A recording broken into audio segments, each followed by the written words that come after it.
wananchi kwamba kwa kawaida barabara zinavyojengwa basi mara moja zinavutia ujenzi, lakini tuhakikishe hatujengi karibu sana na barabara. Na wataka wizara waweke maeneo, waweke alama zinazoonyesha kwamba ndani ya hapo huruhusiwi kujenga, kwa sababu barabara haishi kwenye barabara peke yake. Kuna huduma ambazo lazima zipite.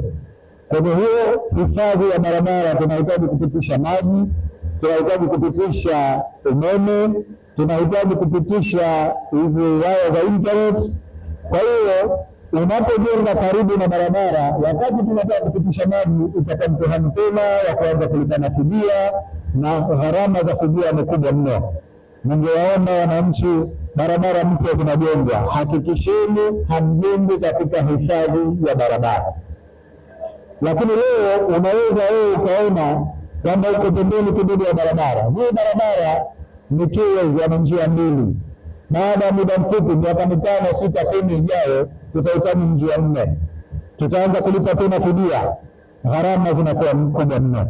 Kwa hiyo ningewaomba wizara waweke alama ambazo zitaruhusu kupitisha huduma nyingine pembeni ya barabara bila kulipa fidia, na tukiwa tayari kuziongeza upana wa barabara basi tusilazimike kulipa fidia.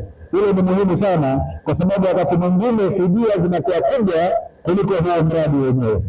Hili ningependa niwaombe wenzetu, na hususan ZANROADS wahakikishe kwamba wale watu wanawazuia mapema. Maana leo sasa hivi ninapita hapa, nimeshaona kuna watu wanajenga karibu sana ya barabara. Tusingoje mtu mpaka akamaliza, zueni wakati anaanza, ili tusilazimike kuja kumvunjia mtu nyumba yake ilikuwa imeshakamilika. Kuweka barabara hii utawasaidia sana wakulima kusafirisha mazao yao, iwe wanayapeleka wilaya ya Kati, wanayapeleka wilaya Kaskazini B, na kesho kutwa hapo Mangapwani. Mheshimiwa, kutokana na kazi yako kubwa unayoifanya, kutakuwa na bandari, kutakuwa na mji, watapeleka bidhaa zao katika eneo hili. Lakini Mheshimiwa, kutokana na umuhimu wa kuunganisha wilaya zetu, wizara sasa hivi tunafikiria kwa maelekezo yako kwamba tuikatishe barabara moja iungane na barabara ile inayotoka Mfenesini kwenda zake mpaka Mwera. Tuunganishwa, na kwa namna hiyo tutakuwa tumeunganisha na wilaya nyingine ya Magharibi, lakini pia tutakuwa tumeunganisha na mji. La pili, Mheshimiwa, nichukue fursa hii kukushukuru sana, kwanza kwa kukubali kuwa mgeni rasmi katika tukio hili.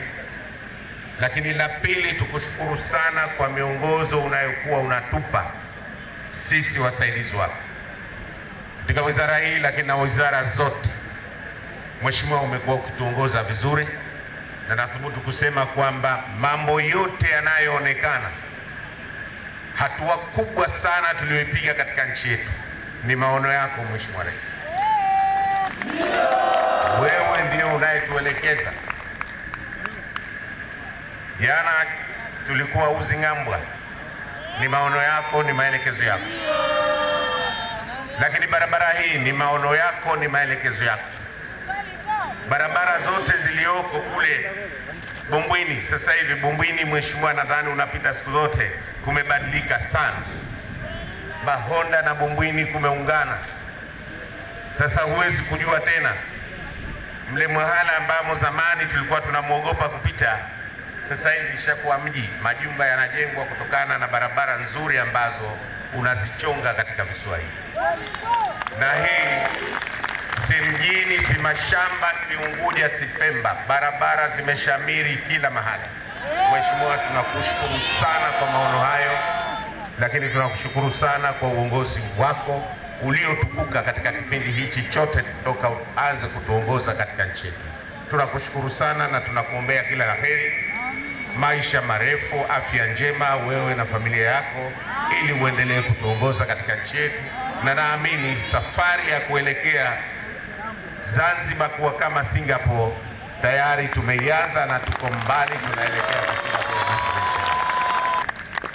Mheshimiwa rasmi, Serikali ya Mapinduzi ya Zanzibar kupitia Wizara ya Ujenzi na Uchukuzi ilitia saini mkataba na kampuni ya Ukun Group Zanzibar Limited tarehe 16 Oktoba 2024 kwa ajili ya ujenzi wa barabara zinazounganisha maeneo ya uwekezaji wa kimkakati ya bandari ya Mangapwani zenye jumla ya urefu wa kilomita 113.8 katika kisiwa cha Unguja. Gharama za ujenzi wa barabara hizo ni dola za Kimarekani milioni 80.95. Mradi huu unatekelezwa kwa kipindi cha miezi 15 chini ya mshauri elekezi kampuni ya Mhandisi Consultants Limited. Miongoni mwa barabara zilizokuwemo kwenye mkataba huo ni pamoja na barabara hii ya leo ya Bumbwini Pangatupu Mahonda kilomita 11.3, Mangapwani Zingezingwe Mahonda kilomita 8.4, Mfenesini Mangapwani kilomita 7.2, Ndagaa Ubwisudi Kitundu kilomita 7, Paje Michamvi kilomita 18 na barabara za Tumbatu kilomita 15.2. Mheshimiwa mgeni rasmi, ujenzi wa barabara ya Kitope Dagaa Kidimni umegharimu dola za Kimarekani milioni 13.3 sawa na wastani wa bilioni 33.25 za Kitanzania. Ujenzi ulianza Mei 2025 na ukamilika Oktoba 2025. Fedha zote za ujenzi wa barabara hii zimetolewa na Serikali ya Mapinduzi ya Zanzibar. Mheshimiwa mgeni rasmi, barabara hii imejengwa kiwango cha lami ikiwa na urefu wa kilomita 19 na upana wa mita 9 ikijumuisha njia mbili za gari zenye upana wa mita 6 na mabega ya mita 1.5 kila upande. Mheshimiwa mgeni rasmi, kwenye barabara hii kumejengwa madaraja madogo 22 na box culvert yenye upana wa mita 2 na urefu wa mita 1.5 kwa ajili ya kupitisha maji ya mvua yanayotoka maeneo mbalimbali. Aidha, ili kuepusha ukataji wa barabara kwa ajili ya kupitisha bomba za maji na huduma nyingine, kumejengwa bomba 36. Vile vile, katika kuimarisha usalama wa watumiaji barabara, kumejengwa vituo 20 vya mabasi 10 kila upande wa barabara. Pia tumeweka alama za barabarani pamoja